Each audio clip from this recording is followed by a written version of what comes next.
Hey, ça chercherait pas un petit smartphone pour la rentrée, cela? Bah si, tiens. Et ben voilà, j'ai sélectionné 3 smartphones qui seront parfaits pour la rentrée. On est resté dans du raisonnable, hein. Je vous préviens, on dépassera pas la barre des 500 €. Bon, à la fin, on fera une petite folie en parlant des smartphones qui coûtent une blinde, mais vous verrez. C'est parti.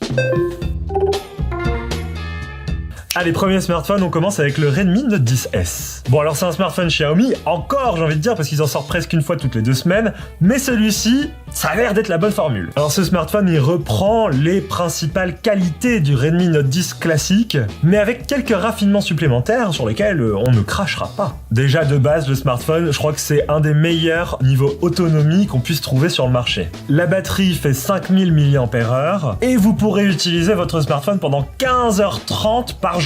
Alors autant vous dire que ça va tenir 2 jours quoi. Sur ce téléphone on retrouve un écran OLED de 60 Hz. Je précise quand même que l'écran est très bien calibré et qui propose une belle luminosité. Vous verrez, vu le prix du smartphone, c'est assez rare d'avoir de si bons écrans. Et niveau performance, là franchement c'est quasi du tout bon. Le Redmi Note 10S est équipé d'une puce Helio G95 qui permet de faire tourner Fortnite mais au plus haut niveau de graphisme. Bon, peut-être que vous jouez pas à Fortnite comme moi, mais au moins ça montre que vous aurez pas de soucis de fluidité, le smartphone sera performant, peu importe ce que vous ferez. Niveau design, on est face à un smartphone assez classique de chez Xiaomi, mais ça reste maîtrisé, si ce n'est que le dos est salissant, mais je suppose que vous allez mettre une coque quand même. J'espère. Bon, niveau photo, on reste sur du classique, si ce n'est que maintenant, on a un capteur 64 mégapixels. Bon, c'est un peu des termes marketing parce que ça ne fait pas gage de bonne qualité de photo, mais simplement vous aurez des photos qui seront plus détaillées dans ce mode-là. Après, pas de miracle, vu le prix du smartphone, vous aurez un smartphone qui manque un peu de polyvalence niveau photo, les zooms et les ultra grands angles sont pas non plus foufou. Mais ça fera amplement le taf si c'est des photos de vacances que vous partagez à votre famille sur WhatsApp, c'est pas un souci, ça sera Mamma mia. Et petit plus par rapport au Note 10 classique, cette fois-ci on a une puce NFC mes amis. Avec ça, vous allez pouvoir faire des paiements sans contact via votre smartphone, l'utiliser comme ticket de métro dans les réseaux de transport parisiens, et plein d'autres utilisations assez spécifiques, et d'ailleurs on a fait une vidéo qui permet de comprendre tout ce qu'on peut faire avec une puce NFC. Et maintenant, la meilleure qualité de ce smartphone, c'est son prix, 199 €. C'est quand même un tarif très contenu par rapport à tout ce que propose le smartphone, et pour toutes ces qualités, on lui met la note excellente de 9 sur 10, et on peut même lui attribuer un petit awards du meilleur rapport qualité-prix de cette rentrée. Allez, smartphone suivant et on passe au Vivo V21. Alors il est un peu plus cher que le Redmi Note 10S, mais je vais vous expliquer pourquoi, et surtout vous pourrez le retrouver au meilleur prix dans notre comparateur de prix qui se trouve en haut de tous nos articles de test, et vous retrouvez évidemment le lien dans la description. Mais ce smartphone, il est vendu 329 €. À ce prix-là, on est plus dans du milieu de gamme, et clairement ce smartphone, il s'adresse à une certaine cible de public, parce que si vous utilisez régulièrement les réseaux sociaux, il a une petite fonctionnalité qui pourra vraiment vous plaire. Quand vous allumerez votre caméra selfie, direct il y aura un effet waouh, parce que tout simplement il y a 2 flashs à l'avant du smartphone qui permettent d'éclairer votre visage lorsque vous prenez un selfie. Bon alors c'est pas non plus des flashs archi puissants, mais dans la pénombre ça fait son petit effet, mais surtout il y a un côté un peu attractif quand vous ferez des stories, que ces flashs vont s'allumer, tout de suite les gens vont s'agglutiner autour de vous parce qu'ils voient ces flashs qui les éclairent et qui les rendent encore plus glowy.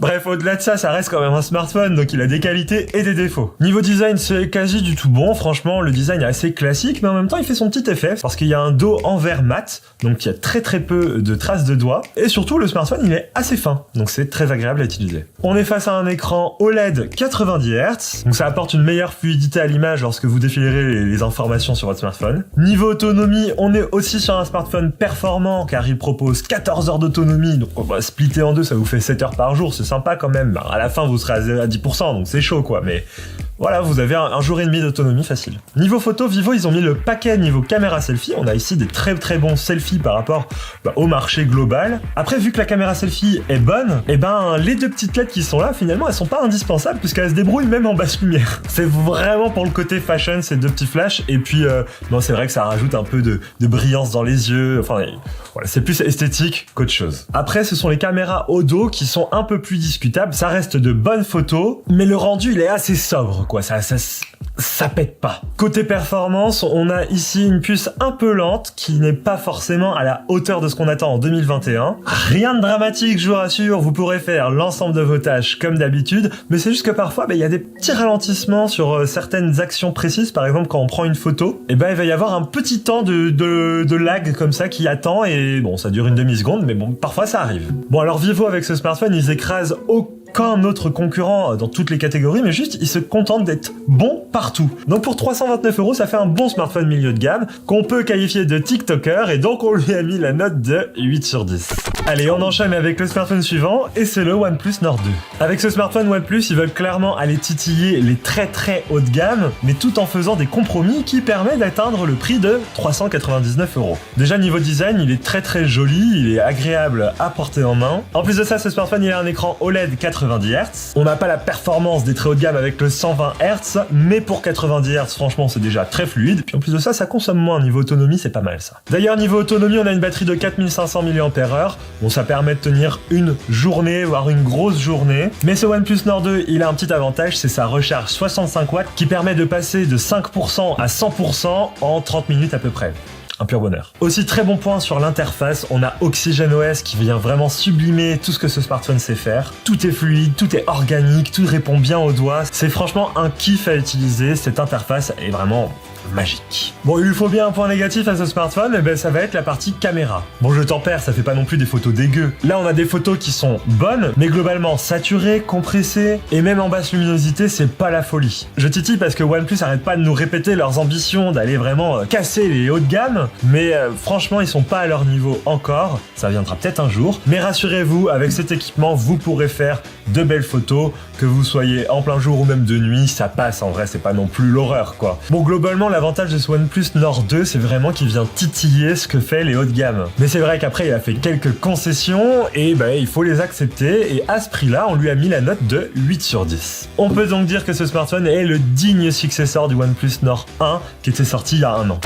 Bon, pour les derniers smartphones, si vous nous suivez régulièrement, vous avez dû ne pas le louper. Il y a les Samsung Galaxy Z Flip et Fold 3 qui sont sortis, et je dois quand même vous en toucher un mot. Peut-être que beaucoup d'entre vous attendaient qu'ils soient dans les meilleurs smartphones de cette rentrée, justement. C'est vrai qu'ils sont archi originaux avec leur format pliant, dépliant, et c'est vraiment magique de voir ces nouvelles technologies. Mais le Flip, même s'il est moins cher maintenant, il fait quand même des concessions sur l'autonomie, et le Fold, clairement, il est dans une autre stratosphère de prix, et c'est pas un bon rapport qualité-prix en soi. Donc si vous avez la moula, pas de souci, allez-y, et vous allez franchement vous éclater, ça reste de très beaux et bons produits. Mais ce ne sont pas les meilleurs rapports qualité-prix de cette rentrée, clairement pas.